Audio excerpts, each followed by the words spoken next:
கவிஞர் வாலி ஒரு பாட்டு எழுதினார் அரச கட்டளையில். புத்தம் புதிய புத்தகமே.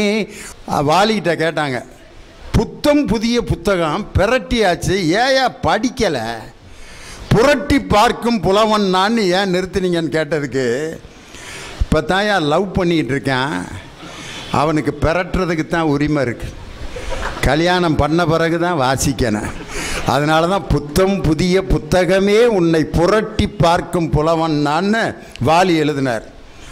ஆரம்ப காலத்தில் இருக்க சினிமா பாட்டெலாம் நீங்கள் கேட்டிருப்பீங்க. அப்பா, தமிழ் சினிமாவினுடைய முதல் சூப்பர் ஸ்டார் தியாகராஜ பாவதர். அவர் பாட்டு இப்போ ஒன்று பாடுறேன், அது எப்படி மக்கள் அந்த காலத்தில் ரசிச்சிருப்பாங்கன்னு நீங்கள் யோசனை பாருங்கள். வதனமே சந்திர பிம்பமோ. இந்த பாட்டை என் பேரையிட்ட பாடுறேன், எப்படி தாத்தா பழைய தமிழ் படத்தில் ஹிந்தியிலாம் பாட்டு எழுதுனாங்கன்னு கேட்குறான். ஹிந்தி பாட்டு இல்லைடா, வதனமே சந்திர பிம்பமோ அப்படிங்கிற வார்த்தைக்கு அவனுக்கு விளக்கம் கொடுக்க வேண்டியிருக்கு. ஆனால் அப்படி இருந்த ஒரு சினிமா பாட்டு நாளடைவில் எப்போ திராவிட இயக்கங்கள் என்னைக்கு திரைப்படத்துறையில் பேனாவை வைத்ததோ அந்த நாளிலிருந்து திரைப்படத்திற்குள் தமிழ் அற்புதமாக உள்ளே புகுந்தது. கே ராமசாமி பாடுவார் காதலியை பார்த்து, செந்தமிழ்நாட்டு சோலையில சென்று பாடி தெரியும் பொங்குகில, தென்றல் அடிக்குது என்னை மயக்குது தேனமுதை இந்த வேளையிலே. செந்தமிழ்நாட்டு சோலையிலே நின்று பாடி திரியும் பூங்குயிலேன்னு காதலியை வர்ணிச்சார். இன்னும் பாரதிதாசனுடைய பாட்டை டிஎஸ் பாலையா பாடுவார் பாருங்க, ஓர் இரவுல. துன்பம் நேர்கையில், தேச ராகத்தில், துன்பம் நேர்கையில் யாழெடுத்து நீ இன்பம் சேர்க்க மாட்டாயா. கவிஞர் சுரதா எழுதினார் பாருங்க முதல் இரவுக்கு பாட்டு. முதல் இரவுக்கு எப்படி பாட்டு எழுதுவாங்க, நேத்து ராத்திரி அப்படி, அதான் முதல் இரவு. நிலா காயுது அப்படி எழுதுகிற பாட்டுக்கு முதல் இரவுக்கு அன்னைக்கு எழுதியிருக்கார் பாருங்க சுரதா. அமுதும் தேனும் எதற்கு, அதில் ஒரு வார்த்தை சொல்கிறாரு, தமிழ் மொழி போல சுவையூட்டும் செந்தேனே உடல் நான் உயிர் நீ தானேன்னு முதலிரவுக்கு கல்யாணி ராகத்தில் அன்னைக்கு சுரதாவினுடைய பாட்டு அன்னைக்கு இருந்த தமிழ் மக்களை முதலிரவு பாட்டுன்னு அந்த உணர்ச்சியோடு பார்க்காமல் தமிழ் உணர்வோடு முதலிரவு பாடலை கேட்க வைத்தது அன்றைய தமிழ் சினிமாவுடைய படிப்படியான வளர்ச்சி இல்லையா? இன்னும் அது எப்படி வளர்ந்துட்டு போச்சுன்னா அது ஒரு பெரிய லிஸ்ட்டு. அது மாதிரி வளர்ச்சிங்கிறது ஒரு மனிதனுடைய ரசனையை மேம்படுத்தணும். இன்றைக்கி அந்த ரசனையை நவீன தொழில்நுட்பம் மேம்படுத்தி இருக்கா. ரசனைங்கிறது எவ்வளோ முக்கியம். இன்னைக்கு பாருங்கள், முத்தமிழருங்கிற டாக்டர் கலைஞர் ஒரு கல்யாணத்துக்கு போகிறாரு. போகிறப்ப அந்த நாகஸ்வரம் ஊதுறவர் ஒரு பாட்டு வாசிக்கிறாரு. பம் பம் பம் பம் பம் பம் பம் பம் பம் பம் பம் பம் பம். அவர் போரூர் ராமச்சந்திரா மருத்துவமனையில் சிகிச்சை பெற்று சுகமாகி அந்த கல்யாணத்துக்கு வந்திருக்காரு. இதை தெரிஞ்சுக்கிட்டு அந்த நாதஸ்வர வித்வான் நலந்தானா நலந்தானா உடலும் உள்ளமும் நலந்தானான்னு வாசிக்கிறத புரிஞ்சுக்கிட்டு கல்யாண மேடைக்கு போகாமல் நேராக நாகஸ்வரம் ஊதுறவர்கிட்ட வந்து முன்னால் உட்காந்து, நான் நல்லா இருக்கேன், தொடர்ந்து இந்த பாட்டை வாசி, நான் உட்காந்து கேட்குறேன் அப்படின்னு ஜனாதிபதிக்கிட்ட விருது வாங்கியிருந்தா கூட அந்த நாதஸ்வர கலைஞன் அவ்வளோ மகிழ்ச்சி அடைஞ்சிருக்க மாட்டான். ஒரு நல்ல ரசிகர் கிடைப்பது ஒரு கலைஞனுக்கு மிகப்பெரிய பெருமை. அதில் கலைஞருடைய அந்த பேட்டிகள்லாம் இன்றைக்கி யூடியூப்பில் இன்றைக்கி வந்துக்கிட்டு இருக்கு. அவருடைய பழைய பேட்டிகள்லாம் ரஜினிகாந்த் அவரை கோபாலபுரத்தில் சந்திச்சுட்டு போகிறாரு. பத்திரிகைக்காரங்களாம் ஓடி போய் ரஜினிகாந்த் உங்களை சந்தித்து விட்டு போனார். ரொம்ப கிரிட்டிக்கலான நேரம். ரஜினிகாந்த் பார்த்துட்டு போயிருக்காரு. ரஜினிகாந்த் உங்களிடம் என்ன பேசினார்? யார்? பத்திரிக்கைக்காரங்க எல்லாம் ஆசையாக பேனா பேப்பரோடு இருக்காங்க. தலைவர் அதுக்கு பதில், ரஜினிகாந்த் என்னிடம் தமிழில் பேசினார் அப்படின்ட்டுருக்கார். ஐயா, தமிழில் தான் பேசுவார், என்ன பேசினார் அப்படின்னோன்னா அதுக்கும் பதில் சொன்னார். ரஜினிகாந்த் என்னிடம் என்ன பேசினார் என்றால், அவர் என்னிடம் சொன்னதை யாரிடமும் சொல்ல வேண்டாம் என்று தெரிவித்தார். பத்திரிகைக்காரங்களா, அப்போ நாங்கள் கிளம்புறோம்யா, உங்கள்கிட்ட எது கேட்டாலும் இப்படி பதில் சொல்கிறீங்களே அப்படின்ட்டு அப்படி ஒரு நல்ல ரசனையே இன்றைக்கி தகவல் இந்த நவீன தொழில்நுட்பம் இன்றைக்கி வளர்த்துருக்கிறதா அதை யோசிக்கணும். இன்றைக்கி பாருங்கள், பையங்க விளாட்ற விளையாட்டை எடுத்துக்கங்க. நான்லாம் சின்ன பிள்ளையில் திருடன் போலீஸ்னு ஒரு விளையாட்டு விளையாடுவான். அதில் ரொம்ப நாளாக நான் தான் திருடனாக இருந்தேன். ஒருத்தன் சின்ன பிள்ளையிலேருந்து அவன் தான் 6-7 வருஷமாக இன்ஸ்பெக்டராக இருந்தான். அவன் இப்போ கஞ்சா விற்று உள்ளே இருக்கான் திண்டுக்கல் ஜெயிலில். இன்ஸ்பெக்டராக விளாண்டவன் உள்ளே இருக்கான். திருடனாக இருந்தவன் பாடநூல் கழக தலைவர் ஆகிட்டேன். திருடன் போலீஸ் விளாட்றது அது எவ்வளவு சுகம். அதே மாதிரி கண் கட்டி விளையாட்டு, கண்ணை கட்டிட்டு அப்படியே கண்ணு தெரியாமல் அப்படியே பிள்ளைகளை தொட்டு வர்றது, நொண்டி விளாட்றது, பாண்டி விளாட்றது. இந்த விளையாட்டுலாம் தமிழை அன்னைக்கு ஏன் உருவாக்குனா அப்படின்னா, ஒரு கண் தெரியாதவனுடைய கஷ்டத்தை நீ உணரணும்டான்ட்டு விளையாட்டு பருவத்திலேயே குழந்தைகளுக்கு உணர்த்தியவன் தமிழனுங்கிறதுக்கு அந்த தமிழ் விளையாட்டு. ஒரு கால் இல்லாதவன் எவ்வளோ கஷ்டப்படுவாங்கிறத அந்த நொண்டி விளையாட்டிலேருந்து நமக்கு சொல்லி கொடுத்தான். ஆனால் இன்றைக்கி விளையாடுறாங்க என்னமோ டாமி, என்ன இல்லை டாமி, என்னமோ டாம்பாய்.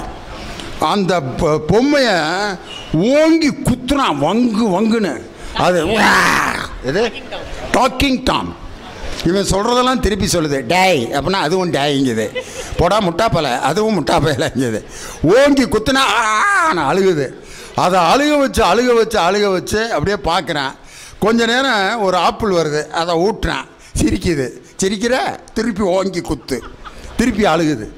ஒரு ஆப்பிளை கொடுத்து அந்த பொம்மையை குத்தி அழுக வச்சு. இதுக்கு பேர் விளையாட்டா? கொலையா முந்திரிக்கா, நிறைய சுற்றி வா, கொள்ளையடித்தவன் எங்கே இருக்கான் கூட்டத்தில் பார் கண்டுபிடின்னு சொல்லி இந்தியாவை கொள்ளையடிப்பவர்களை கண்டுபிடின்னு குழந்தையிலேயே கொலையா முந்திரிக்காங்கிற பாட்டில் நமக்கு சொல்லி கொடுத்தது இந்த தமிழ் மண் இல்லையா? இன்றைக்கி அதெல்லாம் மாறிடுச்சே. இன்றைக்கி பாருங்கள், ஒரு சுகம் இல்லாதவனை போய் நம்ம ஆஸ்பத்திரியில் பார்க்க போகிறோம். எதுக்கு? சாத்துக்குடி, ஆரஞ்சு பழம், பார்லிஸ் பாட்டெலாம் வாங்கிட்டு போய் தைரியம் சொல்லிட்டு வரணும். ஆனால் இன்றைக்கி என்ன பண்ணிட்டு வந்துடுறாங்க தெரியுமா? அது சாத்துக்குடி, ஆர்லிஸ் பாட்டெலாம் வச்சுட்டு மாமா நெஞ்சு இல்லையா? ஆமாம் மாப்பிள்ள. எத்தனை நாளா? 15 நாளா. எந்த பக்கம் வலிக்குது? உன்னைய கேட்டாங்களா? அதெல்லாம் இடது பக்கம். வலிக்கப்படாதியா? சுருக்குன்னு குத்துதான் காலையில்? ஆமாம் மாப்பிள்ள. கிருகிருன்னு வருதா காலையில்? ஆமாம். மத்தியானம் ஒரு மாதிரி ஓமட்டும்ல அப்படின்னா? ஆமாம். இதெல்லாம் இல்லை அவனுக்கு, இவன் ஏற்படுத்தி விட்றான் ஒன்றா. அப்படியா? இதே மாதிரி தான் எங்கள் பெரியப்பாக்கு இருந்துச்சு. போன வாரம் தான் இறந்தார். உனக்கு ஒன்றும் ஆகாதுன்னு எழுப்புறான். செத்துட்டேன் அந்த ஆள். 4 வாக்கியம் போதும் ஒருத்தனை கொல்றதுக்கு.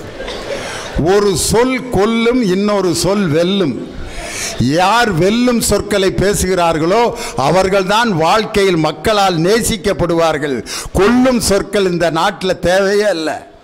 இன்னைக்கு பாருங்க, நவீன தொழில்நுட்பம் வந்த பிற்பாடு ஒரு டெத்து நடந்துச்சுன்னா டக்குன்னு வாட்ஸ்அப்பில் நியூஸை போட்டுறான்.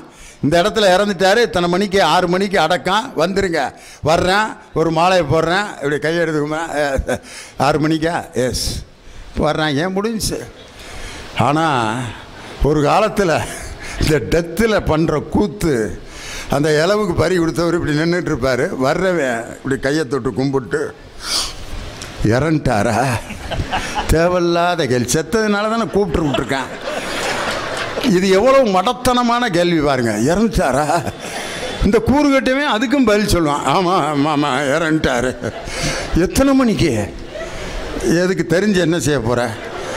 4 மணிக்கு. 4 மணிக்கா? ஏன் 3 மணிக்குன்னா எழுப்பி விட்டுருவியா அவனை? இந்த டயத்தை தெரிஞ்சு என்னடா செய்ய போகிற? இது எவ்வளோ முட்டாள்தனமான கேள்விகள் பாரு. எப்படி செத்தாரும்பான் பாருங்க. அதுக்கு இந்த பதில் சொல்லிட்டு இருப்பான். எப்படி இறந்தாரு? திடீர்னு நைட்டு சாப்பிட்டு உக்காந்துருந்தாருப்பா, நெஞ்சு வலிக்குதுன்னாரு. இந்த பக்கத்தில் இருக்க டாக்டர்கிட்ட கூட்டி போனால் போகிற வழியிலே வந்தேன், பேசாமல் போக வேண்டியதானே. எதுக்கு சிந்து பூந்துறைக்கு போய் டாக்டர்கிட்ட கூட்டி போனேன்? கொஞ்சம் தள்ளி அங்கிட்டு வல்லநாடு பக்கம் நெல்லை மெடிக்கல் காலேஜ் பக்கம் போயிருந்தா நல்ல டாக்டர் இருந்திருப்பாங்க. கூட்டி என்னமோ இவன் தான் கூட்டி போகாமல் கொன்ன மாதிரி இவன் பதில் சொல்கிறேன். என்னடா அது என்னமோ நம்ம தான் திட்டம் போட்டு கொலை பண்ண மாதிரிலாம் பேசிகிட்டு இருக்காங்க அப்படின்னு அடுத்து வந்தவன்ட்ட என்ன விசாரிக்கிறேன். அடுத்து வந்தவன் எப்படி செத்தாரு, பக்கத்து தெருவில் இருக்க டாக்டர்கிட்ட கூட்டி போகலான்ட்டு இருந்தேன். அவர் பாளையங்கோட்டை மெடிக்கல் காலேஜுக்கு கூட்டி போன்ட்டார். அவன் எதுக்கியா பாளையங்கோட்டை மெடிக்கல் காலேஜ் வரைக்கும் கூட்டி போனேன், இந்த பக்கத்து டாக்டர் தான் நல்லா பார்ப்பாருன்னு தெரியும்ல. என்னடா இதை சொன்னால் அதுங்கிறேன், அதை சொன்னால் இதுங்கிறேன், என்னடா பண்ணுறதுன்னு அடுத்து வர்றவன்ட்டு ரெண்டையும் சேர்த்து சொல்லிட்டேன். பக்கத்து இருக்க டாக்டர்கிட்டையும் கூட்டி போனேன், பாளையங்கோட்டை டாக்டர்கிட்டையும் கூட்டி போனேன். அவர் மெட்ராஸுக்கு கூட்டி போன்ட்டார். போகிற வழியிலேயே மெட்ராஸுக்கெலாம் கூட்டி போன மனுஷனாடா நீ, பேசாமல் வீட்டில் வச்சுருந்தா அவர் பாட்டுக்கு நிம்மதியாக இறந்துருப்பாருங்கிறான். என்னமோ நம்ம தான் ஆஸ்பத்திரிக்காக தூக்கிட்டு போய் கொன்ன மாதிரியே சொல்கிறாங்கன்ட்டு அடுத்து வந்தவன்ட்ட என்ன பதில் சொல்லியிருப்பான்னு யோசனை பண்ணி பாருங்க. அடுத்து வந்தவன் இறந்துட்டாரா, ஆமாம், எப்படி செத்தார் அவர்கிட்டே கேளு எழுப்பி. அது எப்படி சொல்லுவார் தெரியாதில்ல, போட வேலையை பார்த்துட்டு. ஒரு காலத்தில் இந்த டெத்தை அடக்கம் பண்ணுறதுக்குள்ளே கொலையை அத்துருவாங்க. ஆனால் இன்றைக்கி அதெல்லாம் வேலையே இல்லை. ஒரு வாட்ஸ்அப்பில் ஒரு நியூஸ் வருது, வர்றான், ஒரு மாலையை போடுறான், அடுத்து சாயந்தரம் அடக்கம், அழுகிறாங்க, முடிச்சுட்டு போயிடுறான். எல்லாமே டக்கு டக்கு டக்குன்னு நடக்குது, நேரங்காலத்தோடு நடக்குது. ஒரு காலத்தில் நான் பாளையங்கோட்டையில் படிக்கிறப்ப திண்டுக்கல்லில் பிறப்பிட்டா காலையில் பஸ் எடுத்தால் சாயங்காலம் தான் இங்கே வந்து சேருவோம். ஏன்னா வழி நெடுக ஒவ்வொரு பஸ் ஸ்டாண்டாக நின்று நின்று நின்று நின்று நின்று இங்கே வந்து சேரேன். ஆனால் இன்றைக்கி பாருங்கள், 4வே வந்த பிற்பாடு, நவீன தொழில்நுட்பம் வந்த பிற்பாடு திண்டுக்கல்லேருந்து பரப்பிட்டா 2.5 மணி நேரத்தில் திருநெல்வேலி பாளையங்கோட்டை சேவியர்ஸுக்கு வந்துடுறோம். அதில் இங்கேருந்து அல்வா வாங்கிட்டு போவோம் வீட்டுக்கு. அந்த கூத்து இருக்க 1/2 கிலோ அல்வா வாங்கிட்டு குவார்ட்டர்லி லீவில் எங்கள் அம்மாவுக்கு கொண்டு போவேன். போய்கிட்டு இருக்கப்பே கயத்தாறு தாண்டுறப்பே 1/2 கிலோவும் எங்கள் அம்மா சாப்பிடவா போகுது அப்படின்ட்டு கயத்தாரில் ஒரு 100 கிராம் எடுத்து தின்றுவான். அப்புறம் கோயில்பட்டி வந்துடும், இது 450 கிராமு. 450 கிராமு எங்கள் அம்மாவுக்கு ஏற்கனவே சுகரு. இந்த அல்வாவை எங்கள் அம்மா எப்படி சாப்பிடுன்ட்டு அதில் ஒரு கையை கோயில்பட்டியில், சாத்தூரில் ஒரு 50 கிராமு, விருதுநகரில் ஒரு 50 கிராமு, மதுரையில் இருக்கிற 100 கிராமு, திண்டுக்கலுக்கு போய் இந்த உலை தான் இருக்கேன். இதை போய் வாங்கிட்டு போனேன் என்ன, வாங்கிட்டு போகாட்டி என்ன அப்படின்னு சின்னாலவட்டி பிரிவு வர்றதுக்குள்ளே அம்புட்டு அல்வாவையும் தின்னு முடிச்சிருவான். இப்படி அல்வா வாங்கிட்டு போன கதையெல்லாம் ஒரு காலத்தில் நடந்த காலம். இன்றைக்கி என்ன நவீன தொழில்நுட்பம் வந்த பிறகு என்ன ஆயிடுச்சு, இந்த உறவுகளெல்லாம் நம்மை விட்டு அந்நியப்பட்டு போயிடுச்சு. உறவுகளோடு பேசுவதும் சிரிப்பதும் மகிழ்வதும், ஒரு கல்யாண வீட்டில் கூடி சேர்ந்து சிரித்து மகிழ்கின்ற கூட்டத்தை அன்னைக்கு காணாம். கல்யாண வீட்டில் பார்த்தீங்கன்னா எல்லாம் செல்ஃபி, ஃபோட்டோ, சாப்பிட்றத உட்காந்து சோறுதுன்றத செல்ஃபி.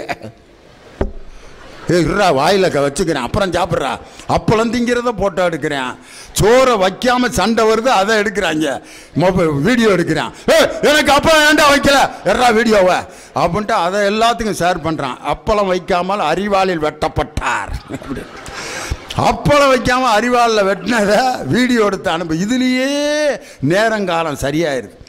உறவுகளோடு சிரிப்பதும் மகிழ்வதும், உறவுகளை புதுப்பிப்பதும், ஒரு டெத்து வீட்டில் கூட உட்காந்து என்ன நடந்தது, அவனுக்கு அடுத்து என்ன செய்யலாம்னு பேசுகிறதுக்கு இன்றைக்கி ஆள் இல்லை. டெட் பாடி கூட செல்ஃபி எடுத்துகிட்டு அதை ஷேர் பண்ணிக்கிட்டு இருக்கான்.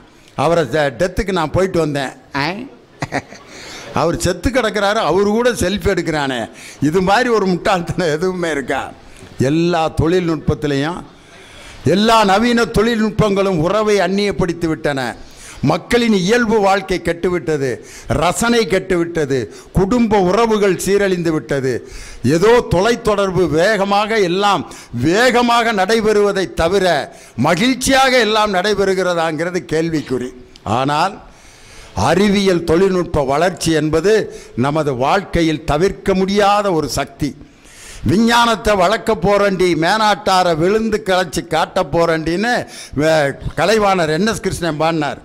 தஞ்சாவூர் ஏட்ட நிறுத்தி தலைகீழா பாடம் படித்து பொண்டாட்டி புருஷன் இல்லாமல் புள்ளையும் குட்டியும் பிறக்குறாப்புல விஞ்ஞானத்தை வளர்க்க போறேன்னு சொல்லி டெஸ்ட் டியூப் பேபியை 1948 உடுமலை நாராயணகவி என்ற கவிஞன் கனவு கண்ட அந்த தொழில்நுட்பம் இன்னைக்கு நடக்குதுல்ல.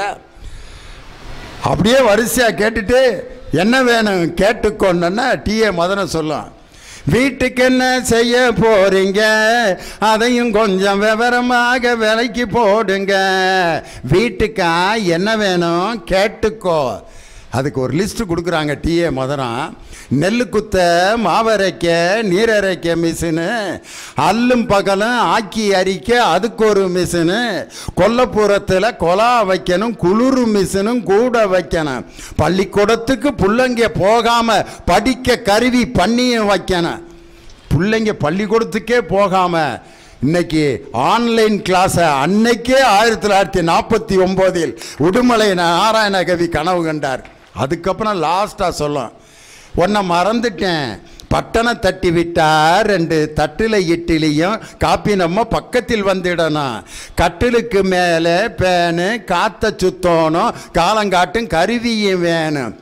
பட்டனை தட்டி விட்டா 2 தட்டில் இட்லியும் காப்பி நம்ம பக்கத்தில் வந்துடணும்னு ரோபோட் என்ற அந்த எந்திரம் செய்யக்கூடிய வேலையை 1949 கனவு கண்டு எழுதினார் உடுமலை நாராயணகவி. என்.எஸ். கிருஷ்ணன் பாடினார்.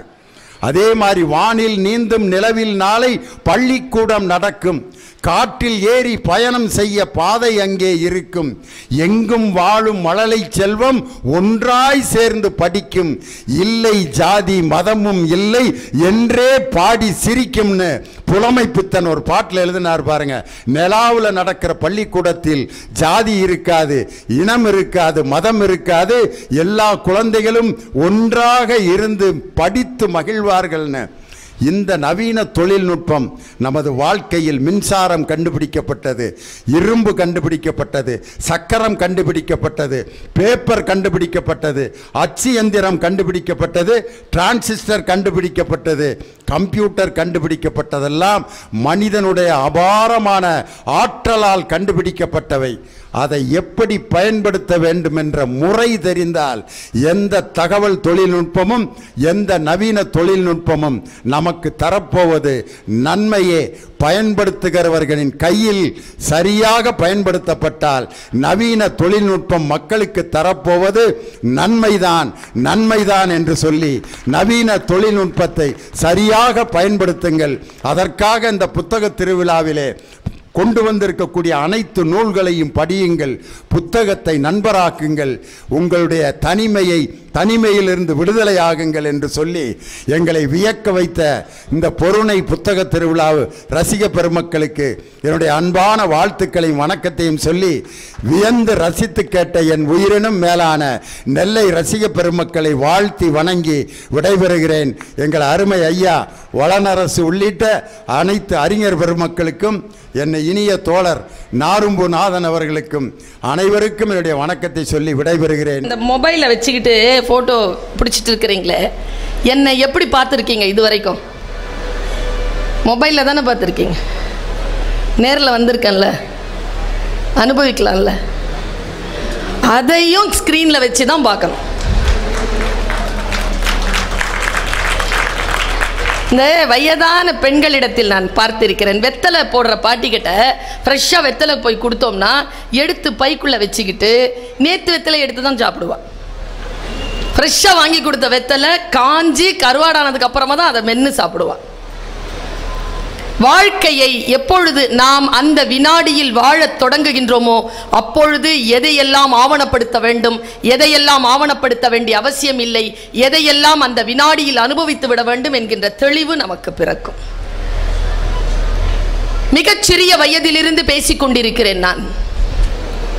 பேச பேச ஒரு தெளிவு வருகிறது. சிறிய வயதில் எது எல்லாம் சரி என்று கருதினேனோ வயது போக போக அதிலெல்லாம் மாற்றம் காணக்கூடிய புத்தி வந்து சேர்கிறது. இந்த உலகத்திலேயே அற்புதமான இனம் தமிழர் இனம். தமிழர்கள் ஒருவரை ஒருவர் பார்க்கின்ற பொழுது கை கூப்பி வணக்கம் சொல்கிறார்கள். இதுவரைக்கும் இந்த வணக்கத்திற்கு என்ன அர்த்தம் என்று தெரிந்திருக்கிறோமா?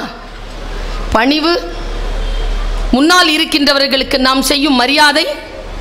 எதற்காக என்று கேட்கிறேன்.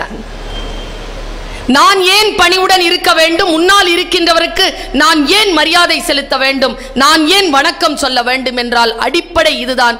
நிறைய இளைய சமுதாயத்தினர் இந்த நிகழ்ச்சிக்கு வருகை தந்திருக்கிறீர்கள். உங்கள் அத்துணை பேருக்கும் சொல்லுகிறேன், வணக்கம் என்கின்ற தமிழர்களின் இந்த உடல் மொழிக்கு, இந்த சொல்லுக்கு பொருள் கற்றல், லேர்னிங். நான் கற்றுக்கொள்கிறேன் என்பதுதான் வணக்கம் என்பதற்கான பொருள். எப்பொழுது நாம் கற்றுக்கொள்ள தொடங்குகிறோமோ முன்னால் இருக்கின்றவர்கள் நமக்கு போதி மரங்களாக மாறி போகிறார்கள். எது போதி மரம்? போதி மரமா கொடுத்தது ஞானத்தை. ஞானம் பெறுவதற்கான வாய்ப்பை, சூழலை போதி மரம் ஏற்படுத்தி கொடுத்தது. அவ்வளவுதான்.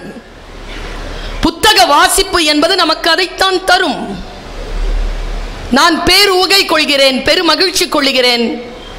இந்த நெல்லையில் ஆயிரக்கணக்கான லட்சக்கணக்கான மக்கள் புத்தக வாசிப்பிற்காக ஒன்று திரண்டிருக்கிறீர்கள். புத்தகம் என்பது ஒரு அற்புதமான வாய்ப்பு. நம் வாழ்க்கையை நாம் வடிவமைத்துக் கொள்வதற்கு கிடைத்த அற்புதமான வாய்ப்பு. நான் எப்பொழுதும் ஒரு 15 ஆண்டு காலமாக இதை சொல்லிக் கொண்டிருக்கிறேன். பலம்புரி ஜான் என்கின்ற வார்த்தை சித்தர் ஒரு முறை பேசிக் கொண்டிருக்கின்ற பொழுது ஒரு அற்புதமான விளக்கத்தை, புத்தகத்தை பற்றி தந்தார். தமிழன் புத்தகத்திற்கு நூல் என்று பெயர் வைத்தான். அவர் சொன்னது, ஏன் நூல் என்று பெயர் வைத்தான் தெரியுமா? ஊசியின் காதுகளில் நூல் நுழைந்தால் அது ஆடையின் கிழிசல்களை தைக்க உதவும். மனிதன் காதுகள் என்கின்ற இந்த துளைகளில் நல்ல நூல் நுழைந்தால் மனதில் இருக்கக்கூடிய கிழிசல்களை அது தைக்க உதவும் என்பதற்காக நூல் என்று பெயர் வைத்தான் தமிழன் என்று சொல். இன்னும் ஒன்றை உங்களுக்கு சொல்லுகிறேன். புத்தகத்தை வாசிப்பது என்பது ஒரு அற்புதமான கலை. நிறைய பேருக்கு தூக்கம் வரலன்னா அவங்க எடுத்துக்கிற தூக்க மாத்திரையே புத்தகம் தான். நிறைய பேருக்கு ஸ்லீப்பிங் டோஸ் 3 பக்கம், சில பேருக்கு 4, யாரும் 10 தாண்டதில்லை, அப்படியே தூங்கிடுவாங்க. அதே வார்த்தை சித்தர் சொன்னார், நீ எந்த புத்தகத்தை புரட்டி புரட்டி படிக்கிறாயோ அது நல்ல புத்தகம் அல்ல. எந்த புத்தகம் நீ வாசிக்கின்ற பொழுதெல்லாம் உன்னை புரட்டி புரட்டி போடுகிறதோ அதுதான் நல்ல புத்தகம் என்று சொன்னார். அந்த புத்தகங்களை தேடி போவது எப்படி எப்படி தெரியும்? இது நல்ல புத்தகம், இது நல்ல புத்தகம் இல்லை என்பது எப்படி தெரியும்? குழந்தைகள் வந்து உட்காருகிறார்கள், உங்கள் கவனம் அவர்கள் பக்கம் போக வேண்டிய அவசியம் இல்லை. இதோ நான் இன்னும் சில மணித்துளிகளில் அரங்கத்தை விட்டு நீங்கி விடுவேன். இதோ என் சிந்தனையில் வரக்கூடிய சொற்களை சொல்லுகிறேன். வாசிக்கின்ற பழக்கம் இருக்கக்கூடியவர்கள் தான் அதிகாரத்தின் வலிமையை புரிந்து கொள்கிறார்கள். இப்படி சொல்கிறேன். நிறைய சின்ன குழந்தைகள் வந்திருக்கிறீங்க. புத்தகத்தை காலில் தொட்டுட்டீங்கன்னா என்னப்பா பண்ணணும்? கண்ணில்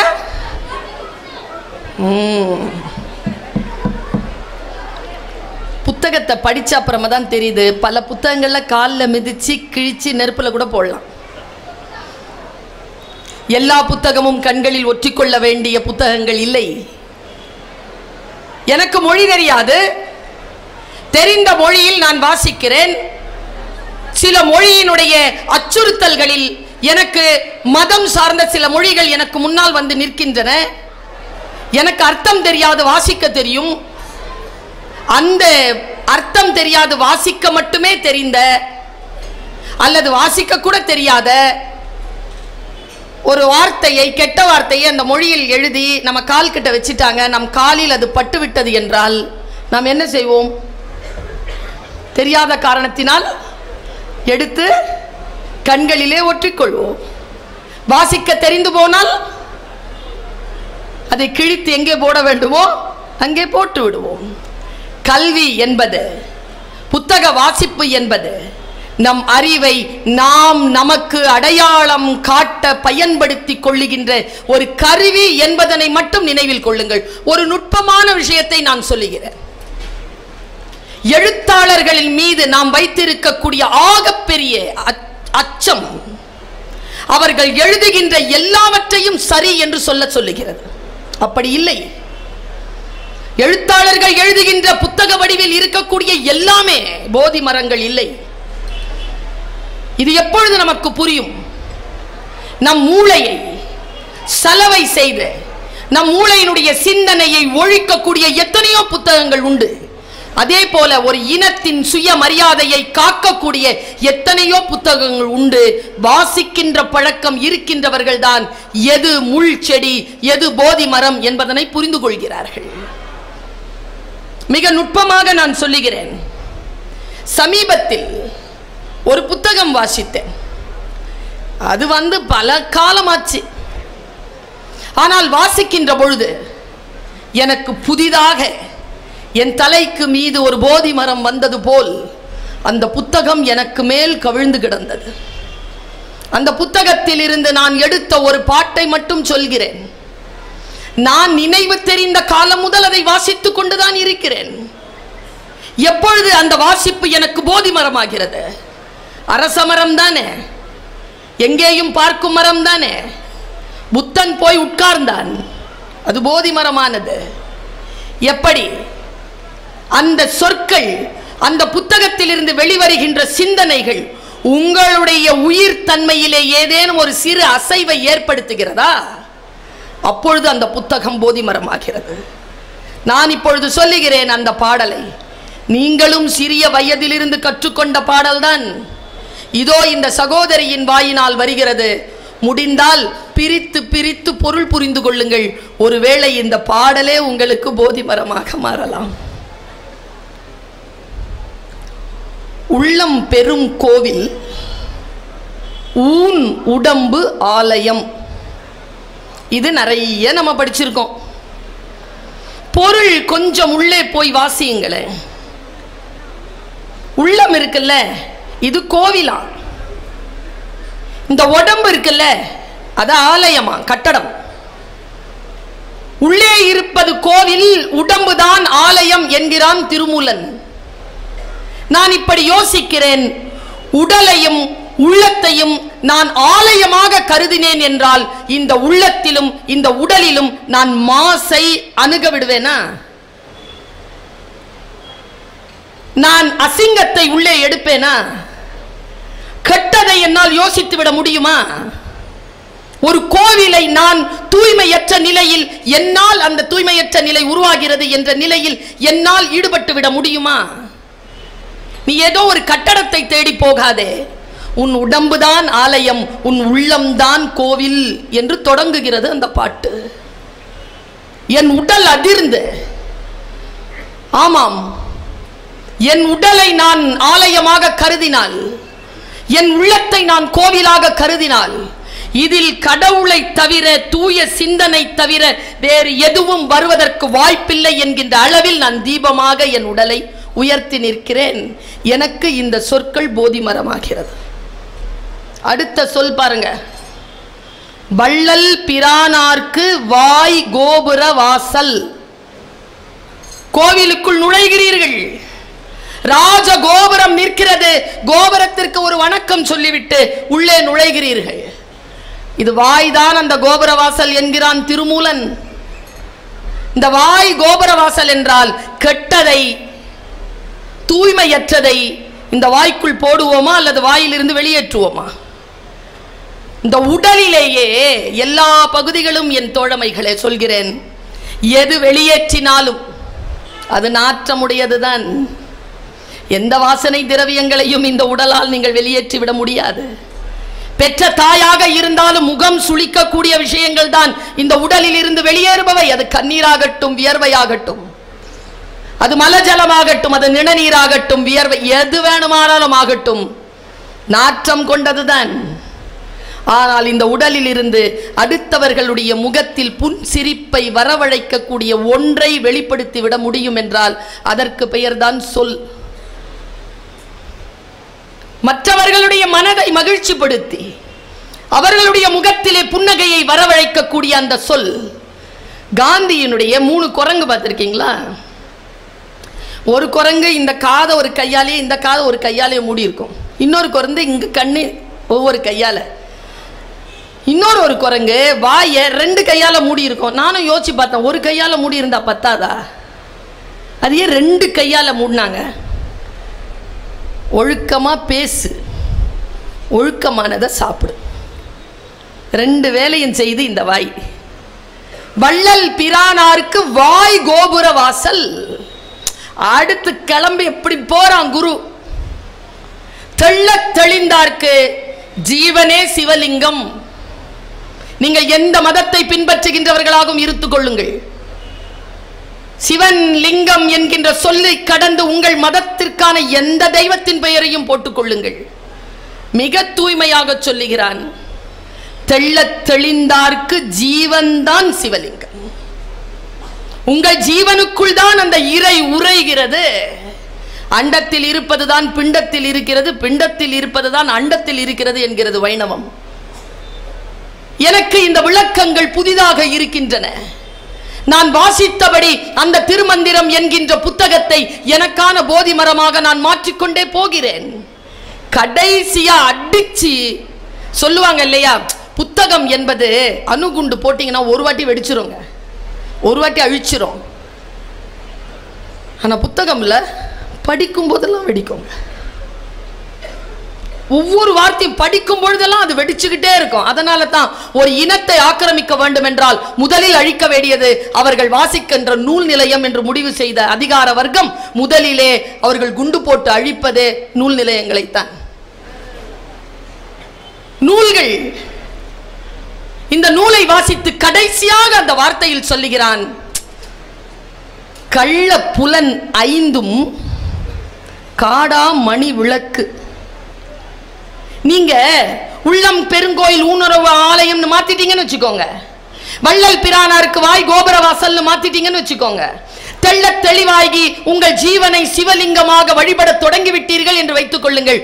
உங்களிடத்தில் இருக்கக்கூடிய இந்த 5 புலன்களும், கள்ளம் செய்யக்கூடிய இந்த 5 புலன்களும் நீங்கள் நினைக்கக்கூடிய அந்த ஆற்றலுக்கு தன்னுடைய எல்லா விஷயங்களையும் அழித்து கொண்டு மணி விளக்காக காடா விளக்காக வெளிச்சம் கொண்டு வந்து சாட்சியாக நிற்கும். என் கண்களும் என் உறுப்புகளும் தான் நான் செய்யும் பாவங்களுக்கும் புண்ணியங்களுக்கும் சாட்சி. அப்படி அதை சாட்சியாக மாற்றி காடா மணி விளக்காக அதை நிறுத்த வேண்டும் என்றால் இதையெல்லாம் நீங்கள் செய்ய வேண்டும் என்கிறான் திருமூலன். இந்த திருமந்திரம் எனக்கு போதிமரமாகிறது. வாங்க, இந்த ஐயா சொன்னார், திருக்குறளை பற்றி ஒரு பொண்ணு புத்தகம் எழுதியிருக்கிறாங்கன்ட்டு நாரும்புநாதன் அவர்கள் ஒரு பேச்சு இங்கே பேசினார். வள்ளுவனை எல்லோரும் எல்லா விதத்திலும் தான் கையாண்டு கொண்டிருக்கிறோம். யாரெல்லாம் இந்த பூலோகத்தில் புகழ் பெற வேண்டும் என்று நினைத்தார்களோ அவர்கள் எல்லோரும் கரம் பிடித்துக் கொண்டது வள்ளுவனை. வள்ளுவனை கரம் பிடித்துக் கொண்டார்கள். ஆனால் மாணவர்களாகிய நாம் என்ன செய்தோம்?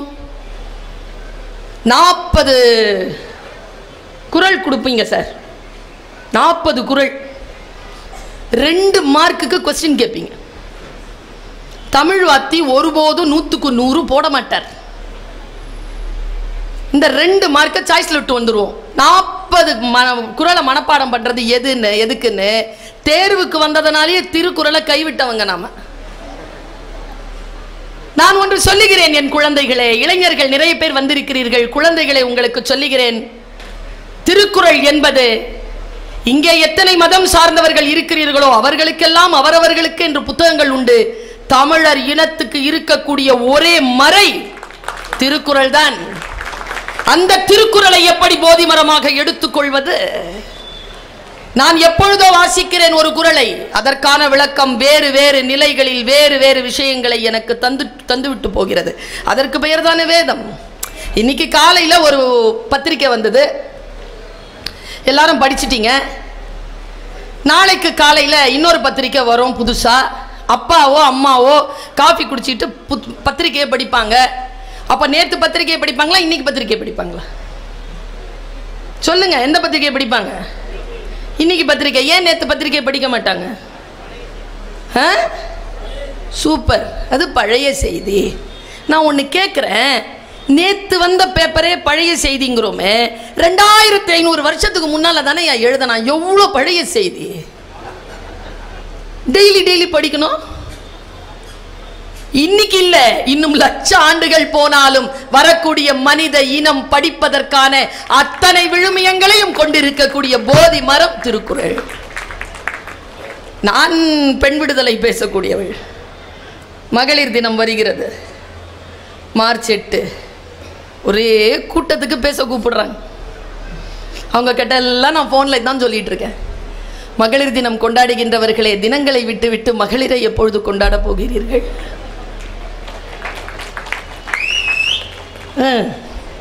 விசில் அடிக்கிறவன் பையன். மகளிரை கொண்டாடுவது என்றால் என்ன? நான் ஒரு குறள் சொல்லுகிறேன், நீங்க திருப்பி சொல்லிடுவீங்க அந்த முழு குறளை.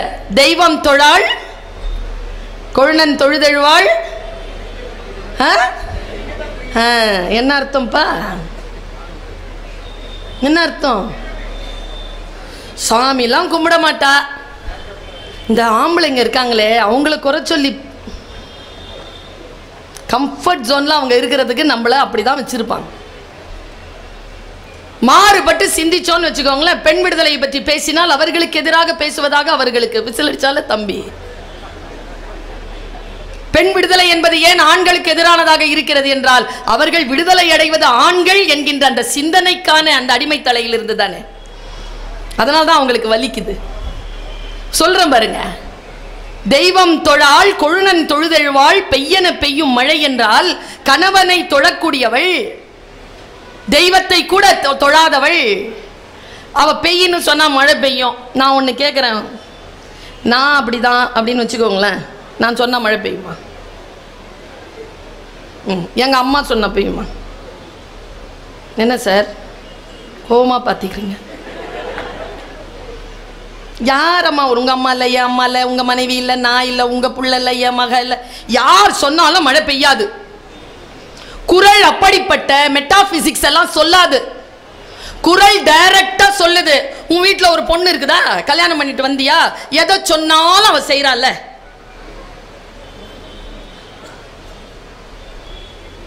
நாளும் கிழமையும் நலிந்தோருக்கு இல்லை, ஞாயிற்றுக்கிழமை பெண்களுக்கு இல்லை. எப்படி எப்பவுமே இப்படி ஃப்ரெஷ்ஷா இருக்கிற பாராட்டுகின்ற மேனேஜர், ஏய் உன்னால தான் எல்லாம் நல்லது நடக்குது தெரியுமா, நீ என் வாழ்க்கையில் வந்ததுலேருந்து தான் பாராட்டும் கணவன். மவராசி, உன் மூஞ்சிக்காக தான் வேலைக்கே வரேன், சிலாகிக்கும் வேலைக்காரி. இத்தனை சமர்த்தும் அடிபட்டு போகிறது. மாலையில் வேலையில் இருந்து வீடு திரும்புகின்ற பொழுது ஆயாவிடம் இருந்து வர மறுக்கும் என் பிள்ளையிடம் நான் என்ன செய்யறது? இந்த வேதனை என்ன செய்வது? நான் எல்லாமாக இருக்கிறேனே, ஒரு வீட்டிலே எல்லாமாக இருக்கிறேனே. இந்த பாட்டு எனக்கு என்ன தெரியுமா சொல்கிறது? ஆண்களே, வீட்டில் இருக்கக்கூடிய பெண்களே, நீங்கள் சொல்லுகின்ற பொழுதெல்லாம் உங்களுக்கு வேலை செய்வதற்காக, உங்களுக்கு உழைப்பதற்காக, உங்களுக்கு அன்பு செலுத்துவதற்காக, உங்களுக்காகவே வாழ்ந்து மடிகின்ற ஒரு பெண் உங்கள் வீட்டில் இருக்கிறாள் என்றால் அவள் யார் தெரியுமா? நீங்கள் பெய் என்று சொன்னவுடன் பெய்யும் மழையை போன்றவள். தெய்வம் தொழாள் கொழுநன் தொழுதெழுவாள் யார் என்றால் பெய்யன பெய்யும் மழை என்கிறான் வள்ளுவன். ஒன்றை இப்படித்தான் புரிந்து கொள்ள வேண்டும். நான் சமீபத்தில் இந்த குறளையும் சொல்லிக்கிட்டு இருக்கிறேன், ஒரு 3 மாசமா. தோன்றீர் அகதிலியர் என்னப்பா அர்த்தம்? நீ என்கிட்ட கேட்க போற, நான் ஏதோ சொல்ல போறேன், அது தப்புன்னு நீ ஏதோ சொல்ல போற, நீயே சொல்லிடு. ஏங்க, பிறக்கும் போதே புகழோடு தோன்ற முடியுமா? அது என் கையிலயா இருக்கு? இல்ல நான் இங்க பிறக்க மாட்டேன்னு சொல்ல முடியுமா? அது என் கையில இருக்கா? அப்போ வள்ளுவன் அப்படி சொல்ல முடியாது. நான் இப்படி விளக்கம் சொல்கிறேன், இந்த காலத்திற்கு 21ஆம் நூற்றாண்டுக்கான விளக்கம் சொல்கிறேன், சரியா இருக்கான்னு பாருங்க. கல்யாணம் பண்ணிக்கிறது புகழுடைய செயல், ஒரு ஆணும் பெண்ணும். இங்க நிறுத்துறேன் நான், இளைஞர்களுக்கு புரிகிறது, பெரியவர்கள் விழிக்கிறார்கள். எங்க ஸ்வீட் எடு கொண்டாடுன்னு ஒரு அட்வர்டைஸ்மெண்ட்டுங்க, பொண்ணை கூட்டிகிட்டு ஓடி போகிறான் ஒருத்தன். ராத்திரி 12 மணிக்கு கீழே வண்டியில் நிற்கிறான். அப்பங்காரன் கீழே ஓடி வந்து பொண்ணை கூட்டிகிட்டு போகிற பையனுக்கு ஸ்வீட் கொடுக்குறான். அட்வர்டைஸ்மெண்ட்டினுடைய காப்பி ரைட் இதுதான், ஸ்வீட் எடு கொண்டாடு. அப்பா கொடுக்கலாமா ஸ்வீட்டை அப்படின்ட்டு எல்லாரும் சண்டை போட்டாங்க. நான் சொன்னேன் கொடுக்கலாம். அவனுக்கு இருக்கிற மகிழ்ச்சி நமக்கு என்ன தெரியும்? அவங்க பொண்ணு ஒரு பையனை கல்யாணம் பண்ணிக்க போகுது, அதனால தான் அவன் ஸ்வீட் கொடுக்குறான் தகப்பன். அந்த அளவுக்கு மோசமா இருக்கு வாழ்க்கை. தோன்றீர் புகழோடு தோன்றுக அப்படின்னு சொன்னேனே. புகழ் என்பது திருமணம் செய்து கொள்வது, இல்லறம் அமைப்பது புகழ். புகழ் புரிந்த இலோர்க்கு இல்லை இகழ்வார் முன் ஏறுபோல் பீடு நடை, வள்ளுவன். சரியா? நான் எங்க சென்னையிலிருந்து வரும்பொழுது நிறைய பேனர்ஸ் பார்க்குறேன். இப்போ தோன்றுதல் என்றால் உங்களுக்கு முன்னால், சமூகத்திற்கு முன்னால் நிற்றல், உருவம் பட நிற்றல். 2 வாய்ப்பு இருக்கு. புகழோடு தோன்றலாம், பழியோடு தோன்றலாம். எப்படி தோன்ற போகிறோம்? நான் வழியெல்லாம் பேனர் பார்க்கிறேன், கல்யாண பேனருங்க. கல்யாணம் 3 நாளைக்கு அப்புறமாங்க. அன்னைக்கு பொண்ணும் பையனும் கட்டி பிடிச்சிக்கிட்டு பேனர்ல நிக்கிறீங்க. நான் என்ன சொல்றேன்? கல்யாணம் பண்ணிட்டு நில்லு. தோன்றீர் புகழோடு தோன்றுக. உனக்கு இன்னும் கல்யாணம் ஆகலை, இந்த மாதிரி பொம்பளை பிள்ளைய வச்சுக்கிட்டு இப்படி நிற்காத. தோன்றலின் தோன்றாமை நன்று. வள்ளுவன் இதை தானே சொல்கிறான். சரி, இன்னொன்று சொல்கிறேன். இப்போது அம்மா வரப்போகிறாங்க, செலிபிரிட்டி, அரசியல் தலைவர், வேறு யாரேனும் பெரிய பெரிய பேச்சாளர்கள் வருகிறார்கள், பார்லிமெண்ட் மெம்பர்ஸ் வராங்க, இசைக்கலைஞர்கள் வராங்க, பேச்சாளர்கள், எல்லாரோடையும் போய் செல்ஃபி பிடிச்சிக்கிறீங்களா? பிடிச்சிக்கிறீங்களா? உங்கள் ஸ்க்ரீனில் 2 பேர் வராங்களா? 2 பேர் வராங்களா? யார் யார்? செலிபிரிட்டியும் நீங்களும். செலிபிரிட்டி புகழோடு தோன்றி இருக்கிறார், நீங்கள் தோன்றீர் புகழோடு தோன்றுக. அகதிலார் தோன்றலில் தோன்றாமை நன்று. உங்களை போய் செல்ஃபி எடுத்துக்கிற அளவுக்கு டைமை ஸ்பெண்ட் பண்ணுங்க. வாழ்க்கையில் இப்படி வாங்க. கொஞ்சம் உழைக்கணும், கொஞ்சம் வைராக்கியம் இருக்கணும். தோன்றீர் புகழோடு தோன்று. இந்த ஊர் என்னை ஒரு மனிதனாக உருவாக்கிய ஊர். உங்களுக்கு தெரியுமா என்று தெரியாது, 1992 2000 வரைக்கும் நான் இங்கு தான் இருந்தேன். இதே பாளையங்கோட்டையின் ஒவ்வொரு தெருவும் ஒவ்வொரு முனையும் எனக்கு தெரியும். சரி, ஒரு ஆள் ஒரு ஊரில் வாழ்ந்து ஒரு 8 வருஷம் இருக்கிறதுல என்ன பெரிய விஷயம் இருக்குன்னு கூட நீங்கள் கேட்கலாம். இப்போ யாரோ ஏதோ ஒரு ஊரில் போய் இருக்கதானே செய்கிறோம். எனக்கு அப்படி அல்ல. ஏனென்று கேட்டால், இந்த ஊருக்கு வருவதற்கு முன்பாக நான் ஒரு சிறிய கிராமத்தில் என்னுடைய உடல்நிலை காரணமாக பெரும்பாலும் என்னுடைய வீட்டோடு மட்டுமே முடங்கி இருக்கக்கூடிய ஒருவனாக நான் நீண்ட காலம் இருந்திருக்கிறேன். பற்பல வருடங்கள். ஆனால் என்னுடைய திருநெல்வேலி வாழ்க்கை தொடங்கிய போதுதான் இங்கு கிடைத்த நண்பர்கள், இங்கு கிடைத்த வாய்ப்புகள், இது எல்லாம் எனக்கு பல கதவுகளை திறந்து விட்டன. நான் திருச்சி மாவட்டம் தூரங்குறிச்சி என்ற ஒரு ஊரிலிருந்து வரக்கூடிய ஒருவன். நான் ரொம்ப சின்ன வயசுலேருந்து ஒரு 5ஆம் கிளாஸோட நான் பள்ளிக்கு போகிறத நிறுத்திட்டேன். எனக்கு ஏதோ ஒரு சங்கடம் இருந்தது. அப்புறம் ஆனால் நான் ப்ரைவேட்டாக எல்லா எக்ஸாமையும் எழுதி நான் எம்ஏ ஹிஸ்ட்ரி வரைக்கும் வந்துட்டேன். ஆனால் என் மனசில் ஒரு பெரிய குறை இருந்தது. என்ன குறைன்னா, நமக்கு கல்லூரியில் படிக்கக்கூடிய ஒரு அனுபவம் இல்லையே என்று. நான் உடனே இங்கே மனோன்மணியம் சுந்தரனார் பல்கலைக்கழகத்தில் 1996-97 அந்த காலகட்டத்தில் என்னுடைய எம்ஏ முதுகலை 2ஆம் ஒரு பட்டப்படிப்பிற்காக விண்ணப்பித்தேன். அந்த பட்டப்படிப்பு மாஸ் கம்யூனிகேஷன் அண்ட் ஜேர்னலிசம். அங்கு 2 வருடங்கள் நான் சுதந்திரமாக கல்லூரி வாழ்க்கையையும் நான் இங்கு அனுபவிக்கக்கூடிய ஒரு வாய்ப்பு கிடைத்தது. அதோடு மட்டுமல்ல, அந்த காலகட்டத்தில் கிடைத்த நண்பர்களின் மூலமாக பற்பல சிந்தனைகள் எனக்கு என் மனதில் விரிந்தன. புது கோணங்கள் சிந்திக்கக்கூடிய நண்பர்கள், உரையாடக்கூடிய சந்தர்ப்பம், வெளி உலகத்தில் நான் சுதந்திரமாக செயல்படுவதற்கான ஒரு வாய்ப்பு.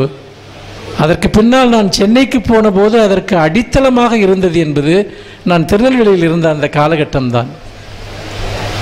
2014 என்னுடைய பல்கலைக்கழக மனோன்மணியம் சுந்தரனார் பல்கலைக்கழக நிகழ்ச்சி ஒன்றுக்கு நான் வந்த பிறகு இப்போது தான் மீண்டும் நெல்லைக்கு வருவதற்கான வாய்ப்பு 8 வருடங்களுக்கு பிறகு கிடைத்திருக்கிறது. நான் இங்கே தூத்துக்குடி விமான நிலையத்திலிருந்து இங்கே நெல்லையை நோக்கி வருகிற போதே ஆயிரம் நினைவுகள். ஒரு இடம்தான் ஒரு மனிதனை உருவாக்குகிறது. எங்கே எதுக்கு நம்ம தமிழ் மரபில் வந்து கணியன் பூங்கன்றனார் யாதும் ஊரே யாவரும் கேளிர்னு சொல்கிறதுனுடைய அர்த்தம் அதுதான். ஒரு மனிதன் ஒரு ஊரில் வாழ்கிறான் என்றால் அந்த ஊரில் அவனுடைய மிகச்சிறந்த விஷயங்களை எப்படி பெற்றுக்கொள்கிறான் என்பதில் தான் அவனுடைய வாழ்க்கை இருக்கிறது. நிறைய பேர் தாங்கள் இருக்க ஊரை விட்டு நகர்வதே கிடையாது.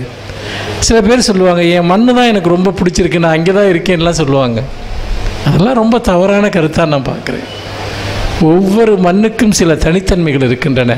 அது கொடுப்பதற்கான பல அற்புதங்களை தனக்குள் வைத்து கொண்டிருக்கின்றன. நாம் இடம் நகர்ந்து சென்று கொண்டே இருக்க வேண்டும். அதுதான் தமிழனுடைய கோட்பாடு. உலகம் முழுக்க தமிழன் சென்று கொண்டிருந்திருக்கிறான். என்னுடைய ஊரிலிருந்து நான் திருநெல்வேலிக்கு வந்து வசிக்க தொடங்கிய அந்த பயணம் நான் எங்கெங்கோ செல்வதற்கான ஒரு திறவுகோலாக அன்றைக்கு அமைந்தது. ஒரு தனி மனிதனாக எனக்கு அது ஒரு பெரிய விடுதலையாக இருந்தது.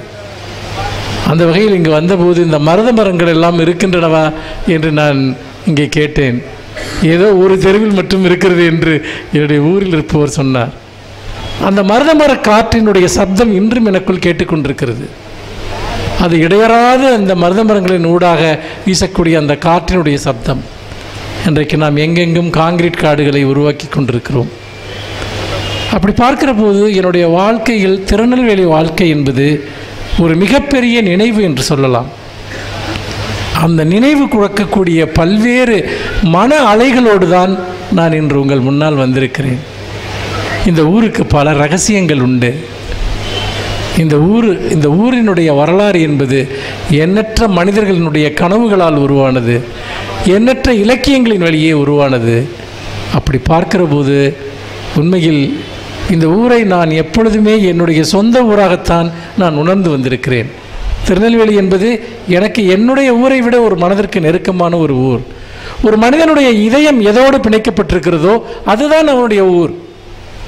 நீங்கள் உங்கள் சர்டிஃபிகேட்டில் உங்கள் ஊருன்னு போட்டிருக்கிறது அல்ல உங்கள் ஊர். எது உங்களை உருவாக்குகிறதோ.